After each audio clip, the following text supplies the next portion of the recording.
মেষ রাশি, পেটের রোগে কষ্ট পেতে পারেন। বৃষ রাশি, মূল্যবান কিছু জিনিস চুরি যেতে পারে। মিথুন রাশি, খারাপ সংবাদ আসতে পারে। কর্কট রাশি, জল থেকে সাবধান থাকুন। সিংহ রাশি, নতুন গৃহ নির্মাণের কাজ শুরু হবে। কন্যা রাশি, রাজনৈতিক নেতাদের সাথে ঝামেলা বাড়বে। তুলা রাশি, নতুন চাকরি পাবেন। বৃশ্চিক রাশি, ধারালো অস্ত্র থেকে দূরে থাকুন। ধনু রাশি, মাতার শরীর নিয়ে চিন্তা বাড়বে।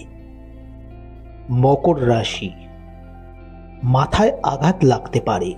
কুম্ভ রাশি, মনের কষ্ট বৃদ্ধি পাবে। মীন রাশি, ব্যবসায়ী ও ছাত্রছাত্রীদের শুভ হবে।